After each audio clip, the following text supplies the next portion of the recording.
Hey, peace, fam. I had a couple of thoughts this morning I wanted to touch on. It's just based on me sitting back analyzing, different situations, people, and experiences in my life. And what I've noticed throughout the years is that, um, especially dealing with black people in general, is that, you know, how we treat, others is indicative of how we feel individually as black people. And what I mean when I say that is that the way we treat our sons and daughters as black children, or how we treat other black people we come across on a daily basis. Mostly what I've noticed is quite, negative, for all purposes and respect. Um Usually the association we make amongst each other is not of a on a unified front, but it's almost individually as if we're aliens to one another. I'll see more black individuals, being happy and showing more respect to people of other races, not only European or Caucasian, than they will with their fellow black, man or woman. And I see a lot of, the ideology that we typically have towards one another is actually more biased, stereotyped, and racist than we think other races, perceive us as. So, for instance, I had an HR manager one time tell me at one of my older jobs, when I was wearing an afro before I had the locks, and she was saying, what, hey brother, what you doing? Well, she didn't even say brother. She said, what you doing with that afro on? And she started schooling me on, back in the day when we were trying to come up and, get into the workplace, that was unallowed. We couldn't get a job with that. We had to perm it out and relax it, which I'm not a woman. I'm a man with the afro, so I'm not going to perm or relax my hair. But the basis of what she was getting to was that, you know, back when she was coming up, I do understand it was a different, and well, not so much different, but it was a drastically different time than it is today as far as, black hair is concerned. But the way she put it forth was that that's still not acceptable in the workplace, to wear an afro or any type of natural hair. And of course, her hair was straightened out, laying down flat.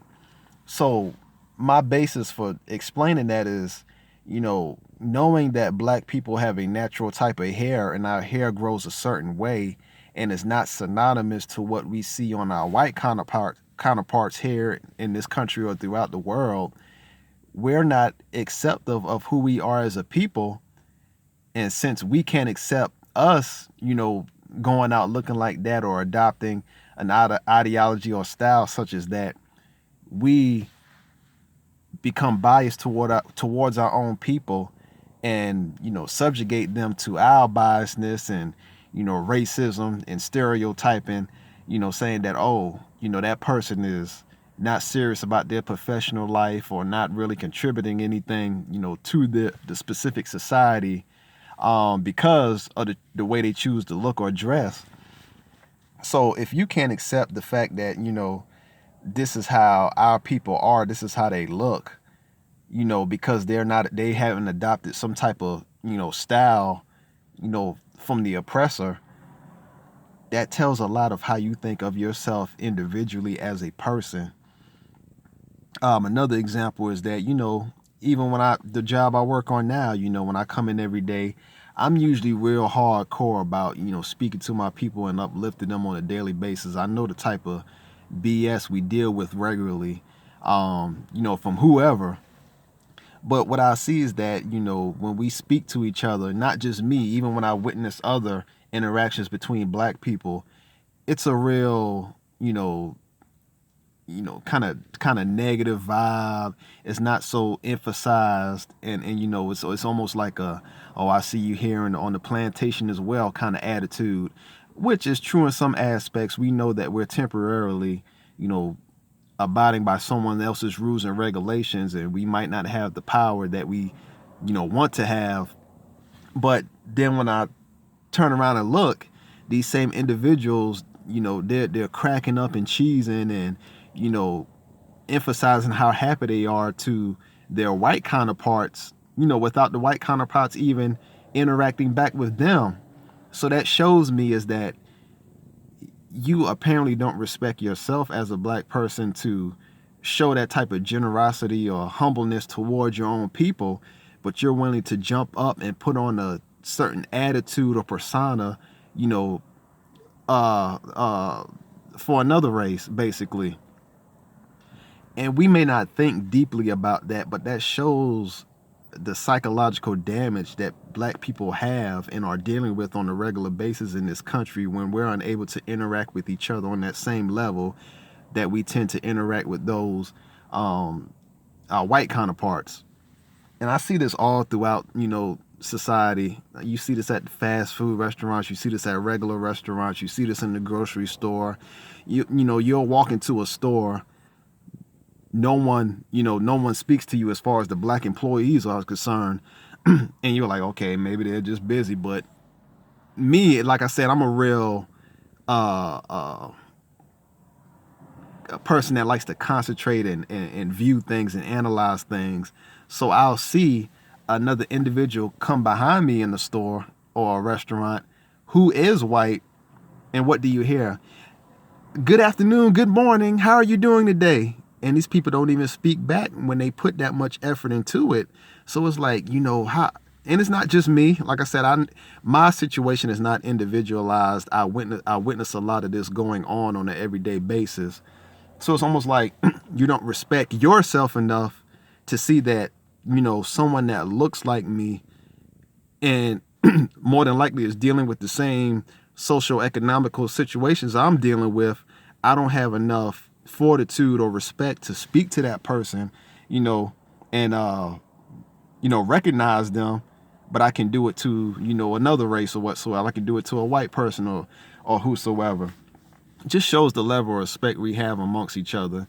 Even in the when you look at the whole, power basis within a job, let's say you do have a black person in charge, with a mixed office, white, black people, whosoever, you'll see them not getting on, their white co-workers so much as they will get on the black co-workers, or you'll see a kind of sarcastic or negative behavior towards other black employees, not taking them serious or thinking it's always a time to joke around or be sarcastic, but when they're talking to the white counterparts, it's kind of serious and strict, and not strict as in, being mean to them, but strict as they actually are concerned with what's being said, between the two. And I just see it's a big game, basically. And, these people would say, oh, well, they're just playing a political game. But it's not political if you can't show me the same respect that you're showing a white person being a black person. And that's just the atrocity I witness on a regular basis. Even the way that, women I see raise their young black sons, it's almost like you will say that, yes, this is my child, I raised them, I love them with all my heart. But the way you treat that child or, discipline that child, if it's too severe, is almost indicative of how you view other black men here out in society. So if I'm in a situation where I'm not with the biological father of my child, I may have some type of aggression or anger towards that.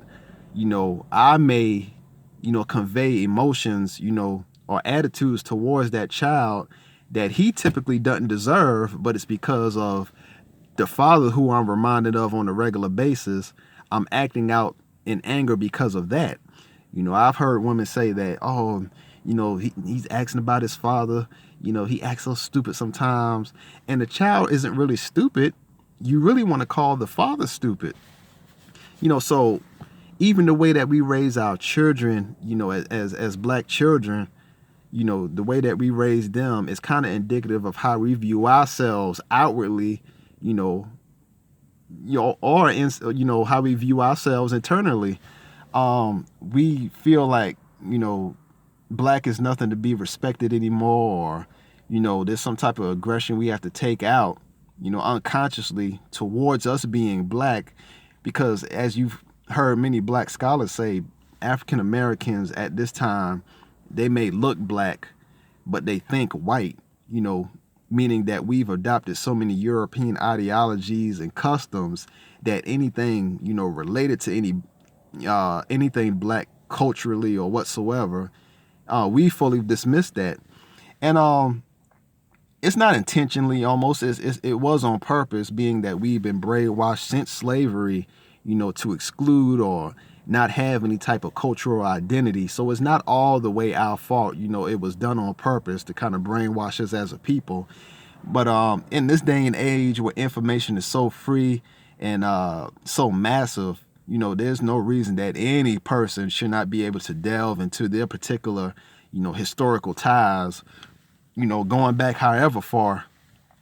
But I guess the purpose of this video was just for me to say that, black people, be aware of how you treat your black counterparts, because whether you like it or not, at the end of the day, that still is your community. That still is your specific identity or nation that you need to relate to, even though you don't want to be, even though you may feel that you're in a melting pot, which is kind of brainwashing, or you may think that, hey, I just want to respect everybody. I don't belong to a specific race.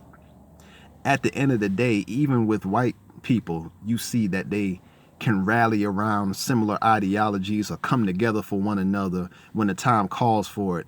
But black people, we being so brainwashed, we don't think we can identify with each other, or we don't want to claim being black because there's some type of, negativity, towards that, from, other races.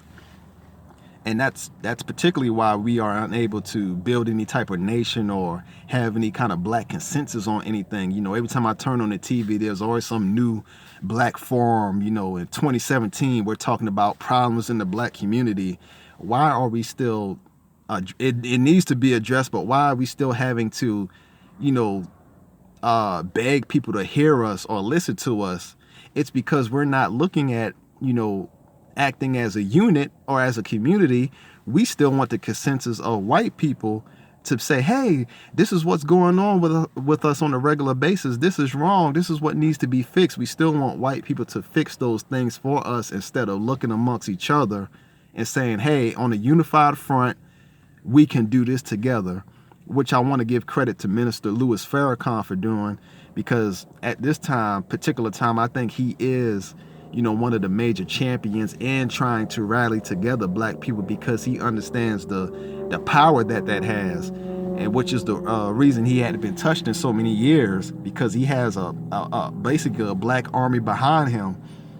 But even what I said at the beginning of the video, that's indicative of what I just said.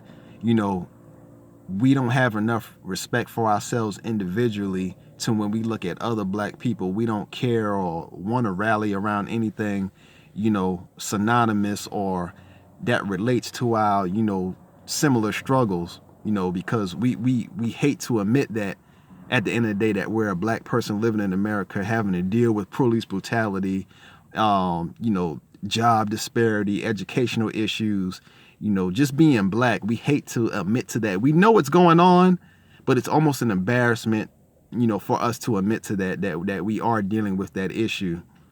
So as a black person, like I said, I just want to ask that everybody kind of be, identifying of other black individuals. Let us try to show more respect to each other, try to come together and build with one another.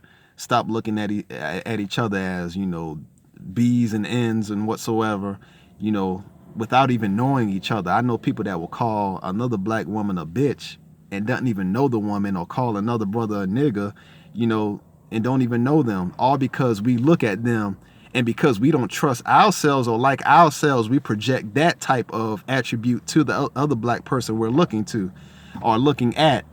But that's just my opinions. I just wanted to get down. Any comments, let me know. Peace.